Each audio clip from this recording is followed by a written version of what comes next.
I'm Ben with the BTC Sessions, and this is your Bullish Bit, brought to you by BTC Prague, the biggest Bitcoin event in Europe, happening June 8th through 10th. Make sure you're there to check out 60 world-class speakers, 100 plus companies in the expo site, and a ton of great people, all in beautiful Prague. You can expect talks from people like Michael Saylor, Stefan Livera, Alex Svetsky, Giacomo Zucco, Knut Svanholm, and many more. I can't wait to attend, so head over to btcprague.com and use code BTC Sessions for 5% off at checkout.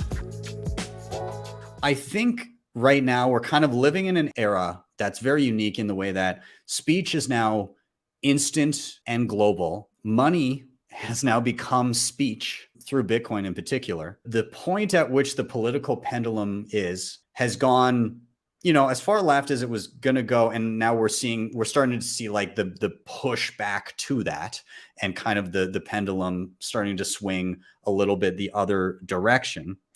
And that swing seems to be going quicker and quicker, the back and forth from right to left.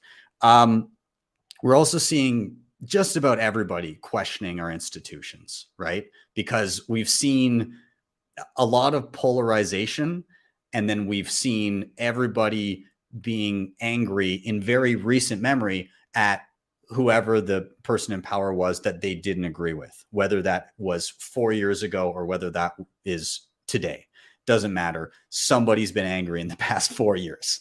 And so the reason why I think this is so unique is that I think, given the speed at which things are kind of ping-ponging back and forth, and the speed at which we see people questioning those institutions depending on what side they're on, the inclination of those in power to want to exert some type of censorship, whether it be speech-wise or whether it be financial in nature, I think that everyone now is uniquely positioned to see a use for these technologies that grant more freedom, and freedom of speech and freedom of transacting with whoever they decide to. People are recognizing that open systems that are apolitical are important to have.